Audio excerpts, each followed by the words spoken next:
Okay, what's up, everybody? Good morning. Welcome to a Tuesday edition of Morning Scone, presented by Brock, the Baton Rouge Orthopedic Clinic, Parish Construction and Roofing, uh, Unique Physique, uniquephysique.com, Restored Motions, restoredmotions.com. Y'all, a lot to get to today. Glad to have you aboard with us here. Tell there in the description, we will certainly, whoops, that's not what I wanted. There we go. And there we go. Brian Kelly met with reporters on Monday and talked about moving Tre'Dez Green to wide receiver. Said something that they need to do. I went into a lot of detail on today's Locked On about about that decision, why it's excuse me, about why it's necessary, and I'm really excited to see what Trey'Dez can do with more reps. Um, there's a very obvious part of that conversation, right? When you're talking about a guy that's 6'7", 240, and you go, well, yeah, of course you want him at a receiver. You want him on the field.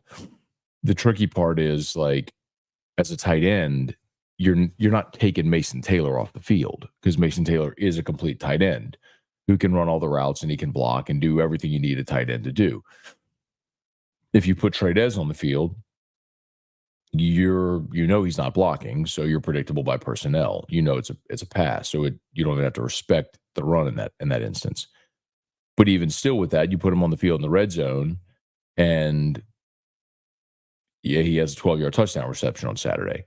He's just a big 6'7" dude with tons of athleticism and giant hands and a big catch radius and wingspan, and he creates a matchup problem because there just aren't many dudes that are. There are no defensive backs that are 6'7" at all. I'm quite confident in saying that. There are no defensive backs that are 6'7". So he's going to have a huge inherent advantage on everybody you play. The other thing, though, that I thought was really interesting was, Brian Kelly was asked about, and I talk about this a lot in Locked On. So go listen to Locked On. Highly recommend you go listen to Locked On LSU today. But even if you just listen to the first segment of it, I hope you listen to all of it, but just the first segment, it's going to go into a lot more nuance and detail than I'm going to hear. But Brian Kelly talked about Monday about his receivers, like, while they struggled to get separation in the first half. And he said, look, there's two ways, really. You either, to get separation, you either go vertical or you go across the formation. And to go vertical, you have to have dudes that are really fast. That's why we've talked so much about Chris Hilton, because he's that vertical threat. He's the guy that gives you the over-the-top threat, because he can go vertical and get separation because he's faster than the defensive backs who are backpedaling, flipping their hips, and trying to run with him when he just takes off in a sprint. Going across the formation takes a lot of time for those plays to develop. Now, the offensive line held up, which is great. But also when you're dropping in coverage like Ole Miss was, and they only blitzed. Ole Miss only blitzed on 34% of their defensive snaps against LSU, meaning 66% of the snaps, right? Like 2/3 of the snaps, they were playing coverage. Which speaks to why Nussmeier had a lower completion percentage. Well, if you don't have guys that can go vertical because Chris Hilton's hurt, and you have these slow developing routes across the field, how do you get separation, or how do you gain an advantage? Well, I know. You put the 6'7" guy in the slot and have a 5'11" corner cover him and say, hey, just run 12 yards, turn around, flash your hands, we're going to throw you the ball. Because even if you throw it high, like, he's going to out jump whoever. You know what I mean? Like, he's 6'7", you're 5'10". There's a little bit of biology here that plays into LSU's favor. And when you have a dude that's that big and also that athletic, it's going to work in your favor. So anyway, that's I'm excited to see it, man. Tre'Dez on the season, like, he only got 3 snaps the other day against Ole Miss. 3 snaps. Y'all realize on the season, Tre'Dez Green has 3 catches on the season. 3 catches on the season, and 2 of them are touchdowns. So um, he's a really good weapon for you, and you need to use him, and I'm glad they are. So Brian Kelly again told us on Monday that they're moving Tre'Dez Green to receiver out of necessity, and he's right. You do need to move him to receiver out of necessity. You've got to get like as good as the guys are that you have. It's also important to note like what your limitations are. Like Aaron Anderson and Xavion Thomas are kind of the same guy, and they're both 5'10". They're small. Kyron Lacey and CJ Daniels are both kind of the same guy. They're very good receivers. Please don't misunderstand, but those are guys that aren't necessarily going to create major separation. They're not burners over the top, but they're very good receivers. So like that's why I know people are tired of the.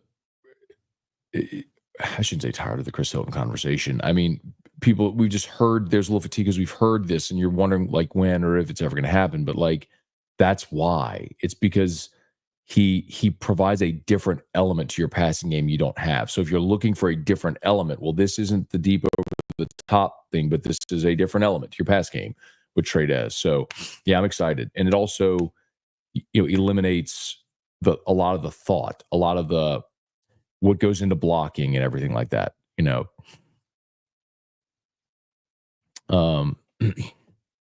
Anyway, okay, let's say some good morning, y'all. Please smash the like button if you would. Subscribe to the channel, Facebook, like the page, share the post. Glad to have you with us. Hey, if you want your 40 to 35 shirts to celebrate Vanderbilt's upset of Alabama, you can have this forever as well at 929misfits.com. Here, I'll drop it in there. It's where the Nuss Buzz shirts are as well. Boom. Let's see. And boom. There we go. Okay. Let's say some good mornings here. See what y'all got. Hey, Thomas, good morning, man. Good to see you on Saturday as always. Thanks for coming by, Don Juan. Thomas left the game at halftime to come to Don Juan. It's good to see you though, man. I can't believe you left that game, dude. I was like, man, did you go to the game? He's like, yeah, I left. Like, what? Nicholas, good morning. Good morning. Drew's still sleeping, so fingers crossed. Drew's off of school yesterday and today for their fall break. So Christian, good morning. Thank you, man. Gorilla, good morning. So tomorrow we're back on our regular time. We'll be live at I have to tell y'all something. Hang on. Chris, morning. Your Locked On episode a couple days ago mentioned the week of the Ole Miss game, kept singing the 1 Second Blues. It's true, man. So tomorrow, let me know what y'all think of this.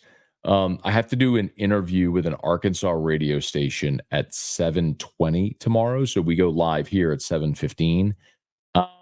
What if I do the interview live on Morning Scone?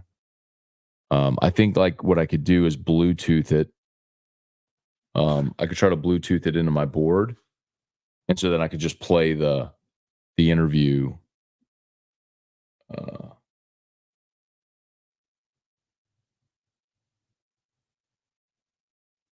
Yeah. Yeah. I think that'll work. Let me know if you want to do that. We'll do that tomorrow. Hey, Brian Penn, good morning from Bell Vernon, Pennsylvania. What is it? Yep. Talked about Green. Stephen Miller, good morning. Tim Gotro, good morning. Gorilla, do you anticipate a rule change regarding fake injuries? I mean, the thing is, Gorilla, so they're never going to throw a flag for it. Because what if, like, here's an example. In the second half, the Ole Miss center went down and everyone was booing. Well, he came off the field, they brought him in the locker room. He had massive cramps and dehydration. And by the way, that was an Ole Miss offensive line that was already down 3 players. That was a very banged up offensive line. They could ill afford to lose their center. So he wasn't faking it, but everyone was booing because they thought he was, because that's the reputation Ole Miss has earned right now. Well, you're not going to throw a flag on a judgment call when there might actually be a real injury. And you could say, well, it's pretty obvious. What's obvious if you're looking right at him and you see the guy, saying, get down, the guy just falls. Well, if the referee isn't looking right at him to see the guy just fall, then you don't know what happened in the manner in which he went down. We see it on replay. So I guess my point is, like, it's a sticky situation to try to do real time. So I don't think they'll do it in game. But what they can do is they can start fining. They can fine teams. They say if you do that, every time you do it in a game, we find it on film, you lose a timeout the next game. So if you do it 3 timeouts, you get no timeouts. Or you do it 3 times, you get no timeouts in the first half. I mean, there's ways you could do it. I mean, you can be punitive, and I would suggest they do. But I don't know how you. I mean, it's part of the sportsmanship policy right now in the SEC. But nobody abides by it. So they have to add some teeth to it. But that's a tricky part of how to do it. Hunter, good morning. Brad, good morning. Do you think Kirby shoved the player? I think that's. Well, yeah, he shoved him. I mean, we saw him do it, but I don't think he was like, let me go shove the Mississippi State player. I don't think he knew in the moment. Like, there's no history of Kirby doing anything like that. I mean, I think he was emotional and energetic on the sideline. There was a guy on his way, and it moved him out, pushed him out of the way. I mean, I think it looked way worse than it is. Kirby said on Monday he called the coach, Levy, he called the player. They all talked. It's fine. Melody, good morning. Patrick, on to Arkansas. Will be a stiff test. I think we'll be bringing the right approach in practice ultimately over the come Saturday. Yeah, man. Huge game. I mean, I'm leery.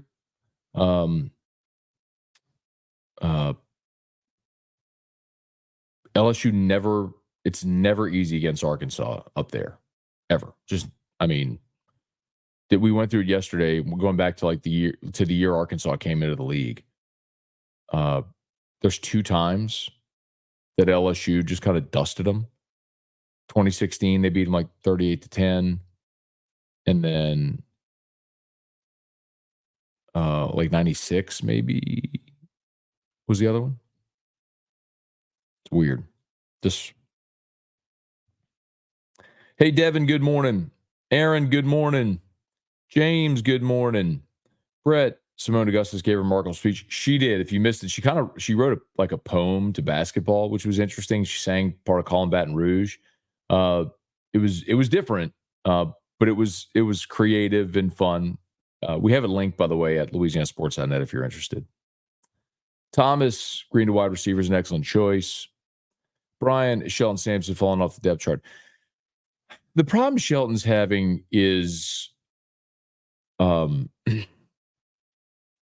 think he's still learning route concepts. Like, I mean, look, he was in the game late and he got a target and it was a choice route where he cut off the route and Nuss expected him to keep going and it almost got picked.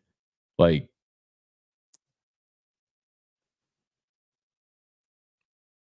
you want him on the field because of his size and his speed and all of his physical ability, but he's got to be able to run the right routes and do the right thing. So that's a problem right now for Shelton.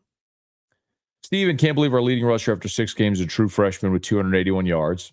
Is it scheme, the execution, running backs, OL, combo of all? Not a recipe for success long term.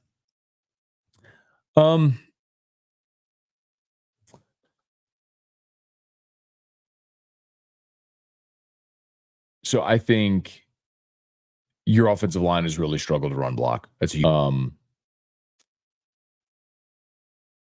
mean, a big part of it, I think, Steven, is look at your offensive line and they're elite pass blockers, but like physically look at them.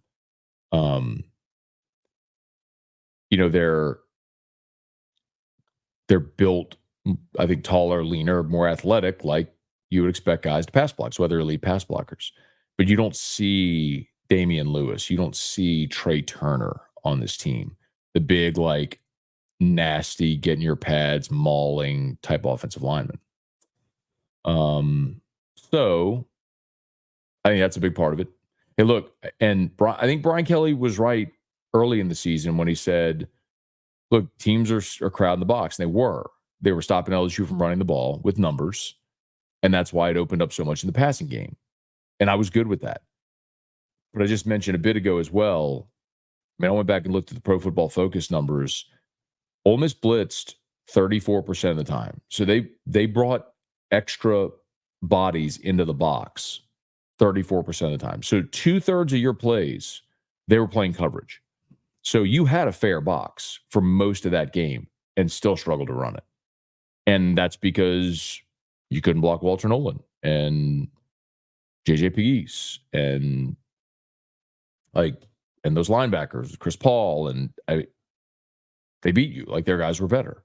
So I think it's been a combination, man. Whenever, like against South Alabama, when you saw a fair box and you're better than them, LSU ran it very well. But I think that's kind of the problem, right? It is an all-encompassing problem. Good question.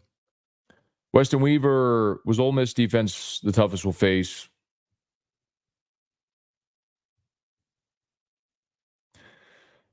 Bro, you go to College Station in 2 weeks, dog. That's going to be a problem, too. I know, ain't nobody want to hear that, especially after y'all heard me pick Ole Miss and LSU won. But in your heart of hearts, I think you know that Ole Miss was the more talented team.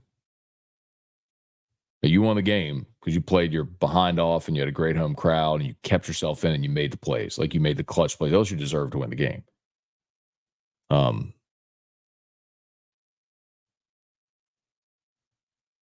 And a better team doesn't always win. I know it's going to sting for a lot of people. And we get to find better in a lot of ways. More talented, maybe that's a way of saying it. I mean, this is evidence of it.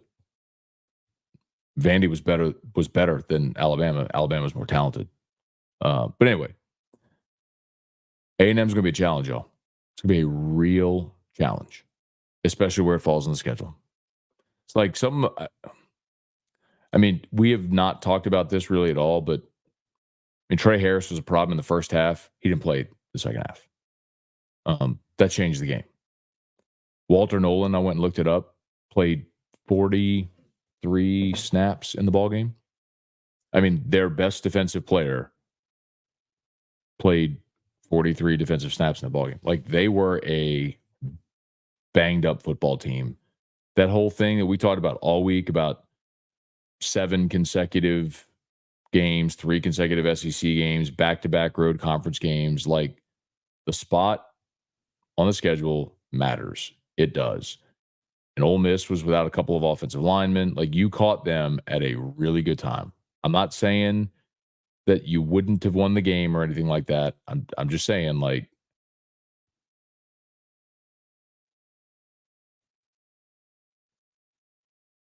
oh, there it is.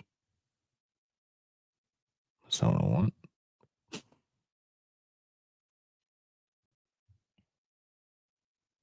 Oh, there we go.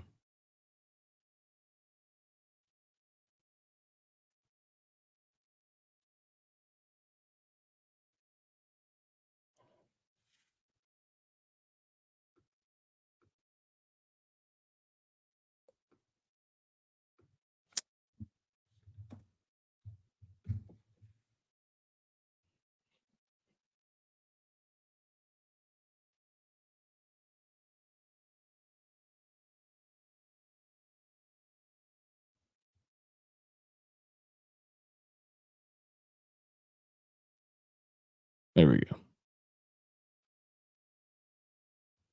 So, remember we're talking about how LSU's were playing like 87 snaps on the field the whole game. So LSU ran 79 offensive plays. Here's the snap counts for Ole Miss's starters. Okay. Remember, 79 plays. Chris Paul played 54. Walter Nolan, forgive me, he played 66 snaps of the 79. He rushed on 47 of them. Trey Amos 78, Ian Banks 33, Trey Washington 77, Centarian Perkins 79, Kennedy 75, Jared Ivey 64, Xavier Harris 26, TJ Daughtery 74, John Saunders, 75. I mean, you had some dudes out there the whole time. You had 3 or 4 starters that played half the defensive snaps.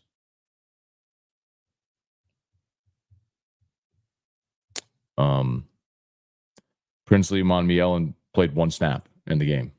The edge from Florida transferred and played 1 snap. Was on that last series.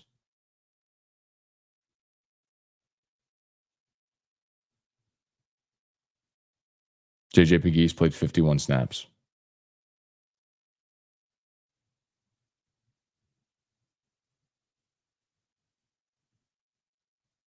Tell you, man, those dudes are banged up, and LSU needs to really avoid that. I don't know how you do, but you got to make sure you're healthy and ready and get out there against A&M this weekend as well. All right. And by the way, I'm not painting a bad picture. I'm not being negative. LSU's in a great spot. But do you ask if that's the best defense you're going to face? I think it's a very talented defense. I think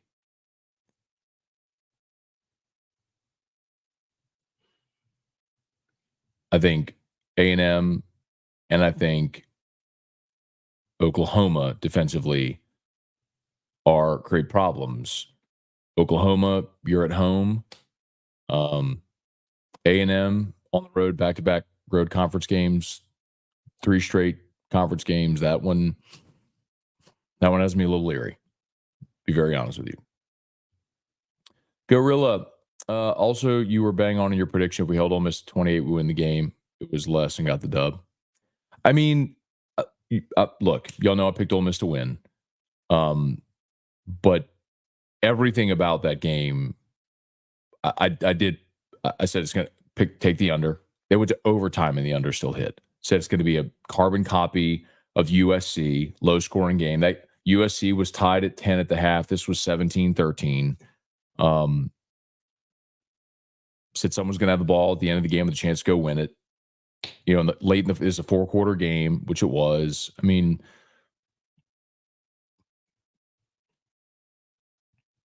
everything about I picked the final score 30-27. It ended up 29-26. I mean, I nailed the game. I got the winner wrong. So, which don't get me wrong, man, I'm darn glad I did.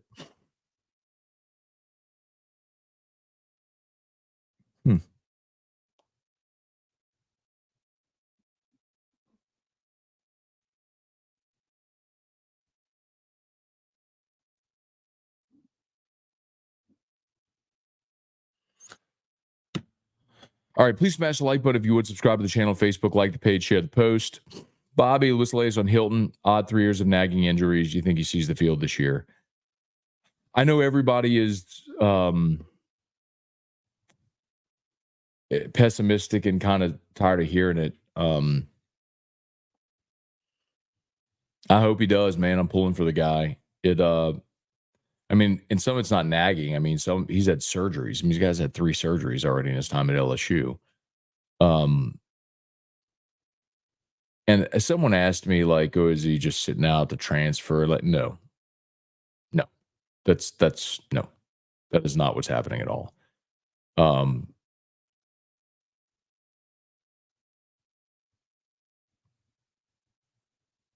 Dude's got a foot injury, and he's got to feel right on it. And I mean, Brian Kelly even said a few weeks ago, a lot of it's going to be pain tolerance and what you could do. So he's got to be able to get out there, run around, feel like himself. And until he does, he's not going to go out there. So that's what it is. James Wade, watch Green State Championship game against Ruston. Absolute monster, especially against high schoolers. Deborah Cowart, good morning. Aaron Hornsby, Gunner, good morning. On our way back from New Orleans right now. Great time in Louisiana. LSU Ole Miss game was electric. Gonna have to make an annual trip. You picked the right one to go to, Gunner. You picked the right one, man. Hope y'all had a great time. Kelly Gross, good morning. Drew, good morning. Pleasure to meet you in Vegas. With Chris Hilton, do you think the 4-game red shirt is at play here? Chris may be holding himself out, medically cleared. He's not holding himself out for that. Like, that's that. He has a 5th year, by the way, so he has redshirted already, so he can come back. He's a redshirt junior, so he has another year either way if he wants to use it. But that's not. He's not holding himself out for a redshirt year or anything like that. It's just he's got to feel comfortable enough to get out there and play. Carl, what's up, Carl the Cat? Abner Neal, good morning. James Wade. Oh, there we go. Let's see. Damon, good morning. Tara Walker, good morning. Brent, good morning. Saints' decision to continue kicking the salary cap down the road, come back to haunt them as they're lacking necessary depth. Yeah, that's not going away either. Matched your week's contribution on Roy. Very cool. Thomas. Yeah, so Roy is an NIL app. Pretty cool concept. ROY, if you want to check it out. They're a sponsor on the Locked On Network. And they give us the opportunity to contribute like to a Roy Player of the Week every week. And so for the Ole Miss game, I picked. So every host gets to pick a player from that team to do an NIL deal for them, a contribution. So I picked Whit Weeks this week. I mean, God was incredible. But you had a lot you could have choose from. And the cool thing about Roy is if the player transfers, or like if you do it for like a high school player and they don't commit to your school, then like they hold the funds. And if it doesn't come through, then you get your money back. Pretty interesting. Interesting concept. You can check out that. Brad, when people ask you about Greg Brooks and you wouldn't answer, I had a feeling bad news was coming. Such a terrible situation for Brooks and his family. It's an awful situation. But Brad, I mean, in a way, now you kind of understand why I wouldn't answer. Like I hadn't, like I said in the podcast, I couldn't get anybody to talk to me on the record. I wasn't going to anonymously source something. And very clearly, for a lot of reasons, I think the family and a lot of people around Greg, they didn't want to talk. They didn't want some of that stuff out there. And clearly LSU didn't either. And so when nobody would talk, I mean, the reason this broke is because the lawsuit was filed and all the information is in the lawsuit. And Ross got the lawsuit and wrote the story centered around the stuff in the lawsuit. Now, I'll say again, there's two sides to every story. And you've heard the Brooks family side in the lawsuit. And I've heard the LSU side. And it's compelling also. But you let lawyers figure stuff out on legalities and everything, and you pray for Greg and the best for everything there. KDP, good morning. Michael Thacker, morning. If there's no plan to use Nuss in the run game, why is LSU trying to run the read option? No one respects. I agree with you. I don't know. Look, I mean, they did it on 4th and 2 with Caleb Jackson. And the end, Perkins, like, just absolutely crashed Caleb Jackson. I mean, it's like there was no, I don't know that Nuss would have gotten it anyway, but there was no threat at all of Nuss running the football. And I don't need Nuss to run the ball, but I agree with you. If he's not gonna run, don't run any zone read stuff. But where you need him to run is when they're playing cover 2 and you have defensive backs just with their back to the line of scrimmage, running away from the line of scrimmage, just go run for 10, 12, 15 yards and slide. Move, and just reset, keep the thing going. I mean, that's what he's got to be willing to do. He did it once on Saturday. Wendell Norman, Jason H. Brian, how long CJ Daniels be out? Might be back this week. Should Hilton just redshirt? You get 6 more games and potential SC championship and potential bowl game. So 8 more potential games. So no, if he could play. And remember, he's got another year. He has another year because he already took his redshirt year. Hunter Broadhead, Brian, morning, Matt. We all know Dennis Allen's gone after the season. Do you think a guy like Ben Johnson would be a great candidate? I think Ben Johnson would be an awesome candidate. I also think Ben Johnson is going to have a dozen other potential opportunities that are better than going to coach the downtrodden New Orleans Saints. So Ben Johnson, who is the OC with the Lions, Ben Johnson will get head coaching opportunities next year. He'll have better opportunities than the Saints. Bart, good morning.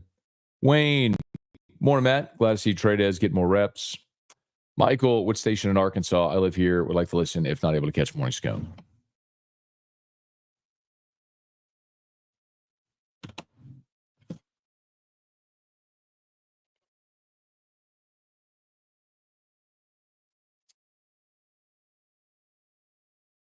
KQSM.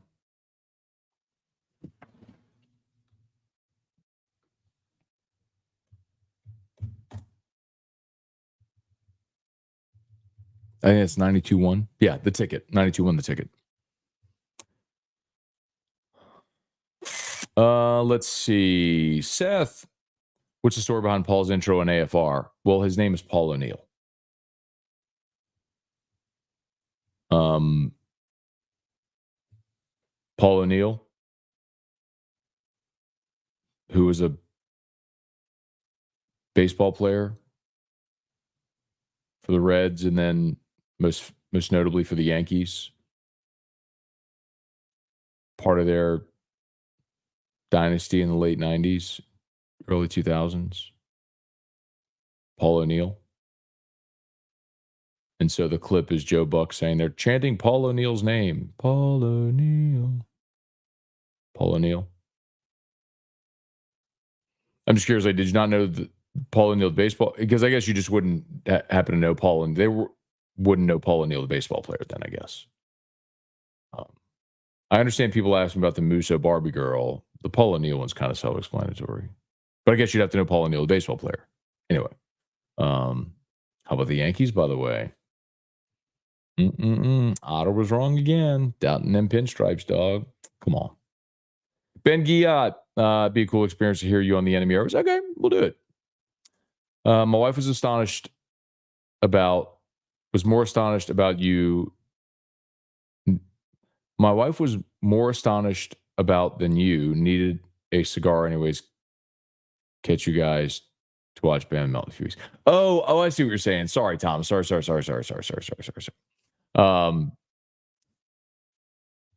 Why you all left the game. Got it. So for those that missed it, talked about earlier, Thomas, who lives in northern Alabama, was there at the LSU game, left the LSU game to come to Don Juan, which was cool. I was like, man, I can't believe you left the game. But anyway, it's always good to see you, man. Glad y'all made it home safely. Lisa, good morning. Michael, good morning. Brian, good morning. Let's see. Steven, my stance will be if they can review plays, they could easily review these injuries during stoppage of play. That's true. I'm not opposed to that at all. And then you also stop the flow of the game. But that's kind of what they want too, right? In falling down is they want the stoppage of play. But then again, if it's a 15-yard penalty and a player being held out for a half, sure.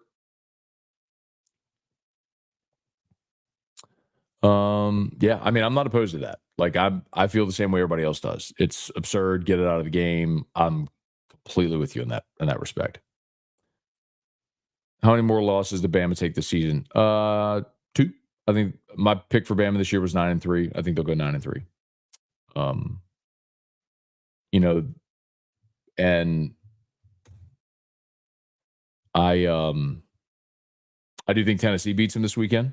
I know Tennessee has struggled, but I think Tennessee defensively, especially in their defensive front seven, is really good. And if they can limit Milroe's running ability, which you've seen the last 2 weeks, where both Vanderbilt and South Carolina have limited Milroe's running ability. You make him a passer, can they get their offense going at home? Tennessee, which is weird to say, but if they can, I mean, Alabama's secondary and Alabama's defense as a whole has been very susceptible. So, yeah, I think Tennessee wins this weekend. I think LSU beats them in Tiger Stadium. So I think 9-3.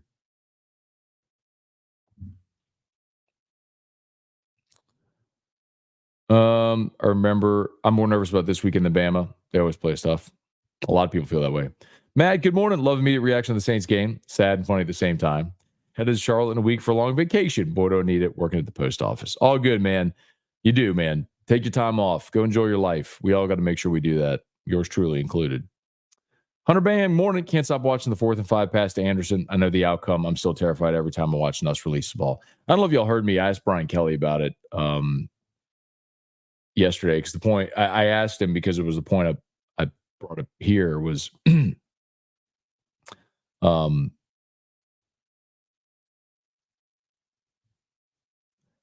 was 4th and 5 with 30 seconds left. That wasn't 1st and 10 in the first quarter. That was 4th and 5. If you don't get 5 yards, the game is over. 5 yards.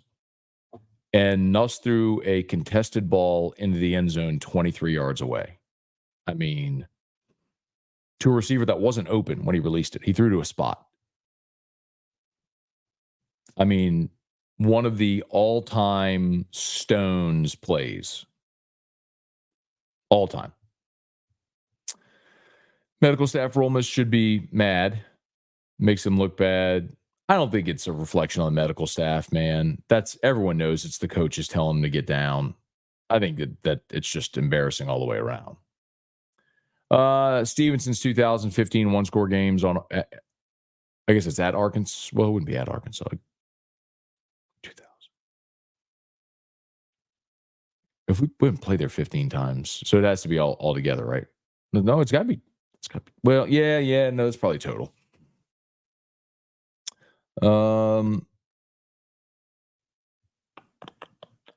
Ronnie, good morning. Chance, people love saying Sunbelt Billy. I'm ready for Pac-12 Kalen to be a thing. Older week. No. Hey, what up, Michael Terry? Good morning. No, West Weeks will be back this week, and he's already played more than, I think West has already played more than 4 games. Let's see, he missed.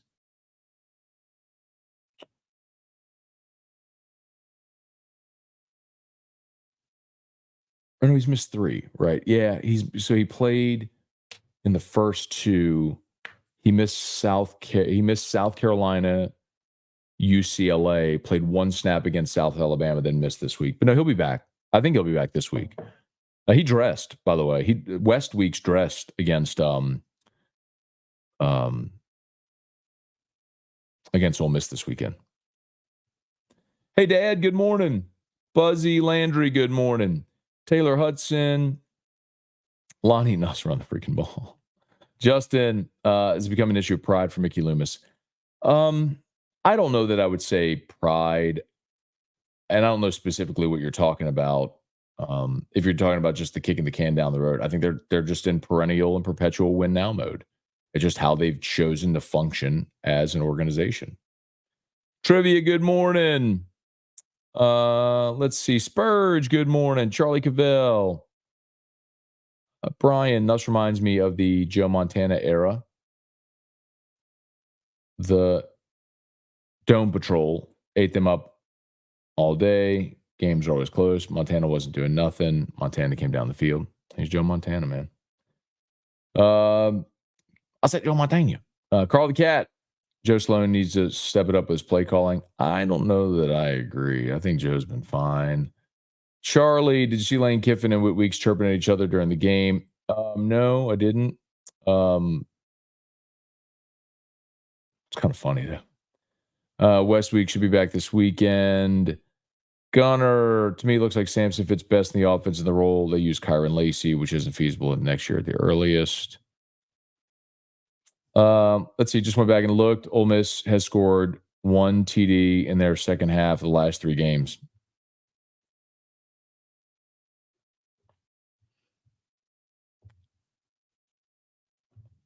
It's a good reminder too. Like,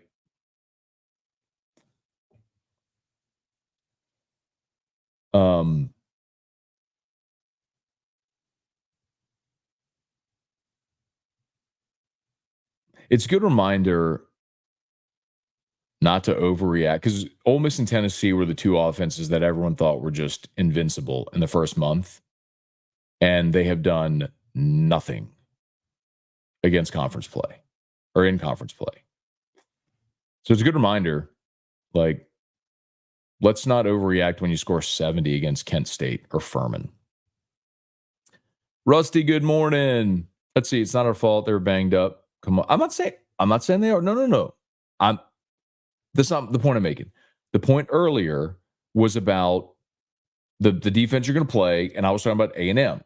And the point I was making, by the way, that's why before the season started, I looked at the spot. I was like, back-to-back road conference games is tough. It's why you look at LSU in that spot. The flip side of is going to A&M, that the shoe's on the other foot when you go to A&M. That's the point I was making.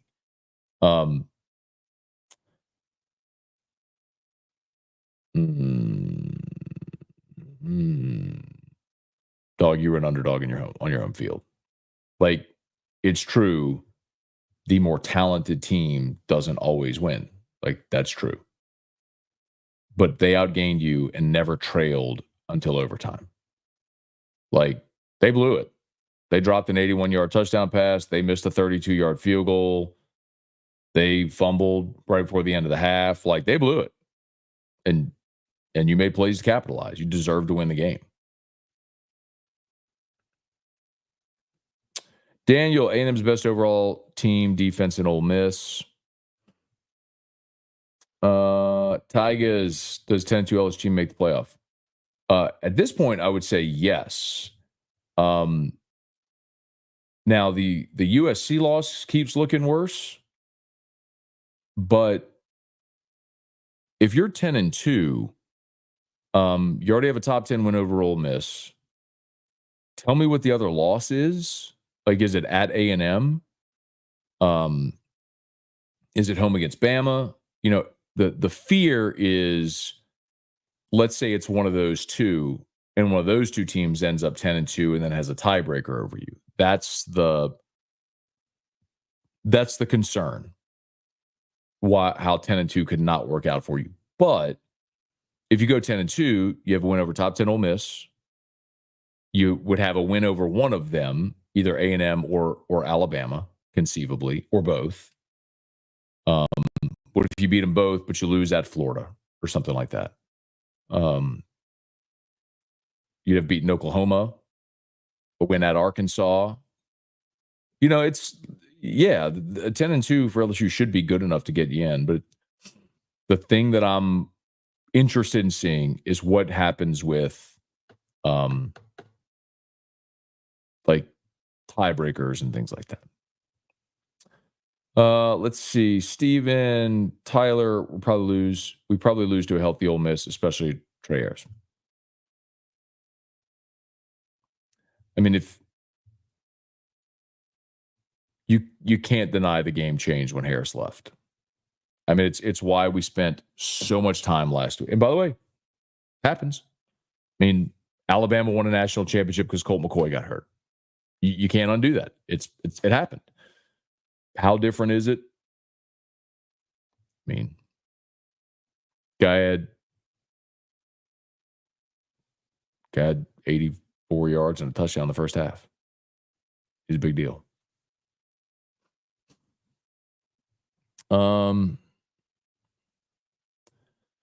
Caleb, see, Trey'Dez was changed to a 7 Perkins jersey before half. Kelly lost his mind on the staff because they didn't get it on in time. Looked into that.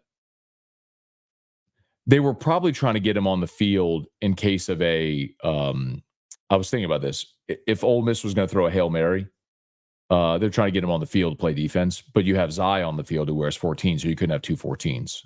I thought about that. I didn't know they would put 7 on him, but I knew they would. Like, if you want to get him on the field for that makes sense. But then Whitweek's stripped, got the strip, the fumble, and so so you end up kicking a field goal. But if they had taken one shot to the end zone, of course you want Trey'Dez on the field. So it was 6-7.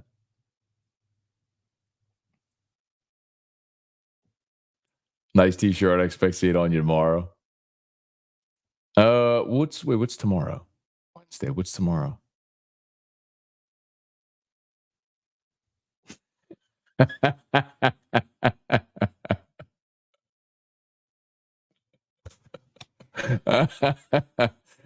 Steven, I'm glad we got to a point in our lives where we can laugh at that.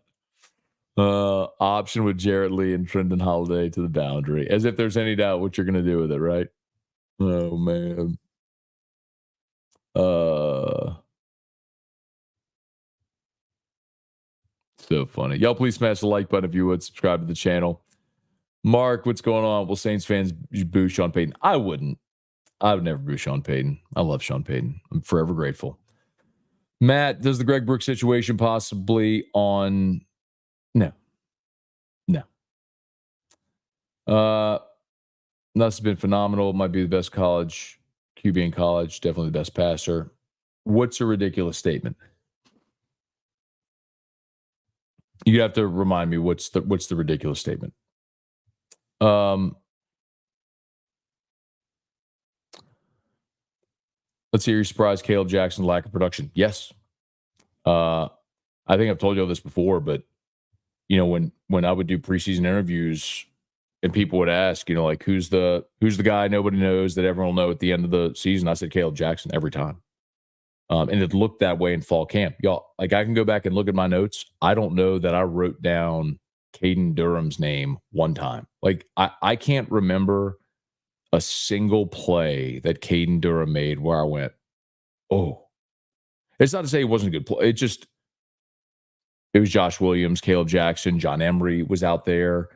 I mean, we were talking about Trey Holly coming back. I mean, Durham was an afterthought. I mean, it's just so. So yeah, I'm surprised. Of course I am. I thought Caleb Jackson would have a great season. He's non-existent. Mike, good morning. When was the last time LSU had a junior quarterback be a first-round pick? Jamarcus? Jeff, good morning. Rex, good morning. And in fairness, Jamarcus was a red shirt. He was a junior, but he was a red shirt. So he was here for 4 years. But he was a junior. He was a red shirt junior. Like Nuss, actually. So fourth-year player, but a junior. Sorry. Let's see. Free Woo, is Mason Taylor the most clutch tight end ever to come through LSU? I mean, define it however you want. Most clutch, best, most talent. Yes. I mean, David LaFleur was a first-round pick. That was in a day and age of a more classic tight end, and was a first-round pick of the Cowboys. And but for that neck injury, who knows what his career would have been in the NFL. But yeah, I mean, Mason Taylor has developed into a 260-pounder who could be an inline blocker who still has the athleticism as a pass catcher. He's awesome. I mean, yes, he's incredible. He's the best tight end ever to come through LSU. I don't know where he'll be drafted, but he's different than David LaFleur, and they use him differently. But yeah. Richie, good morning. Kids and I are heading to school listening to you. Love the way my wife goes crazy when she walks in the house or in the car and hear the kids singing after further review. I love it, Richie. That's so good. Richie, you know how many times I have to apologize to ladies when it's like a husband and his wife or a guy and his girlfriend, whatever. They're like, oh, this is the guy I listen to all the time. And she's like, oh, you're the one. I'm like, I'm so sorry. Promise. Not my fault. But thank you. I try to just be as nice as I can to justify listening. Rocky, good morning. Connor, fictional Seinfeld character who hit the 2 home runs for Cosmo Kramer. Second was technically a triple. 6'7" wide receivers, crazy. LSU had those for a minute, remember? Like D. Anderson and Jazz Ferguson. Remember when A&M came into the league and they had Mike Evans and some of those other big receivers, Les looked and like, we need some of that. So that's when they recruited D. Anderson and Jazz Ferguson, Stephon Sullivan, those big 6'6" receivers. Been a minute though. Brant, hopefully LSU gets most of their dudes back. Also, do you think this defense will show it rest of the year? Brant, I think the important thing to remember about the defense is from this last weekend is that they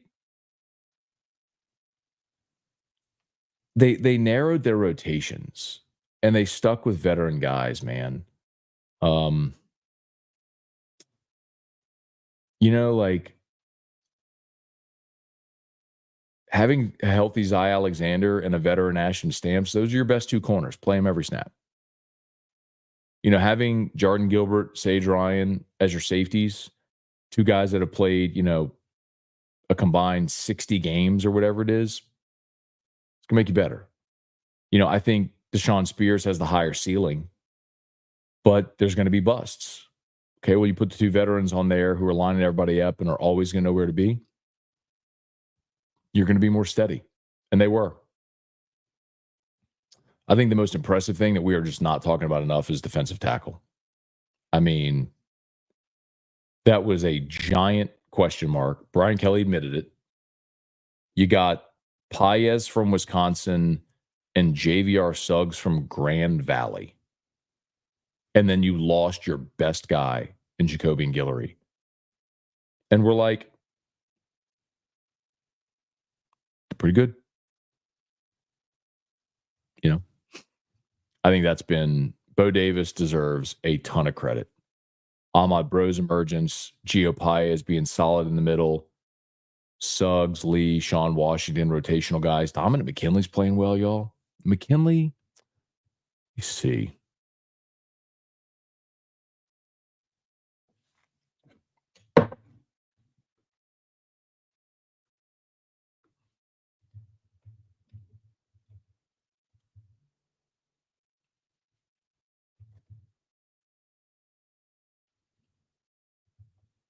Oh, that's why it's NFL.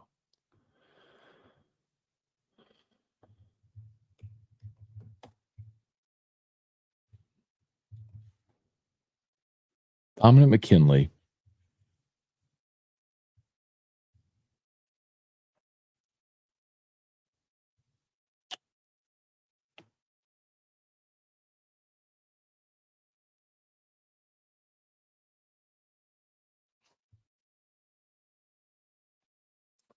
McKinley played 23 snaps in this game.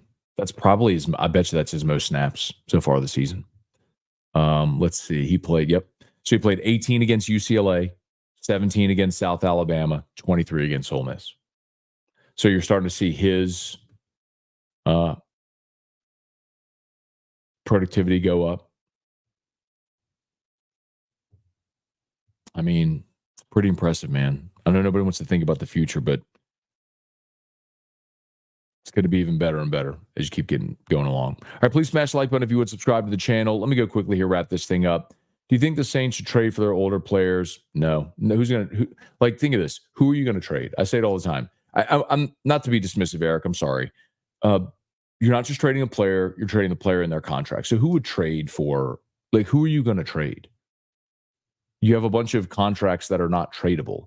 You have to have an asset that someone wants. So, people don't want your old players. They want your young, talented players that can help them win. People would trade for Chris Olave. People would trade for maybe a guy like Alontae Taylor or Paulson Adebo. But then again, Adebo is going into free agency. So, you got to make a decision there. Anyway. I mean, in theory, it sounds great, Eric, but the problem you have when you keep restructuring contracts is nobody wants to take on a contract like that.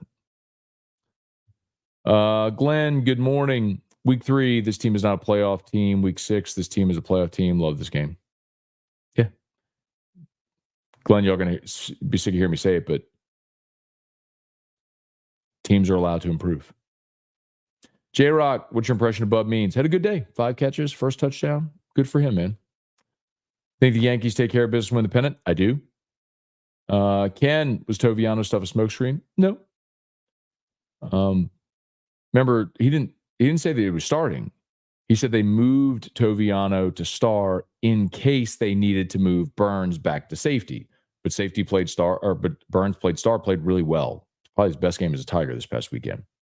Our defensive front has been a surprise from what we expected. Coaching matters. Bo's been awesome. Bo and Kevin Peoples, they've been awesome. Now hold on. I will say this, Rocky.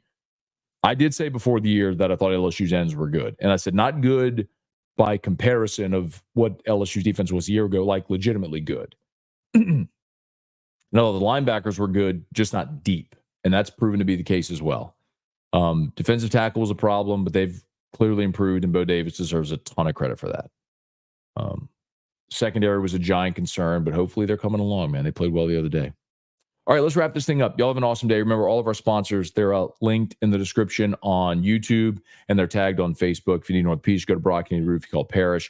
Unique Physique and Restored Motions. Unique Physique, that's semaglutide, tirzepatide. So weight loss shots. If you're interested in learning more, they got the lowest prices, never any contracts. You do the whole thing over telemed, and they can ship your medicine anywhere in the country. Excuse me. And of course, Restored Motions. I got to go see Crystal Poche. I tweaked my back yesterday. I've been saying that for 2 weeks now. I got to go see her. When am I going to go, though? That's my problem. All right. Thanks so much for being here. Go check out Locked on LSU. We're done here, so just jump over podcast, YouTube. Just jump right over to Locked on LSU. Would appreciate it greatly. And we'll see you for AFR 3.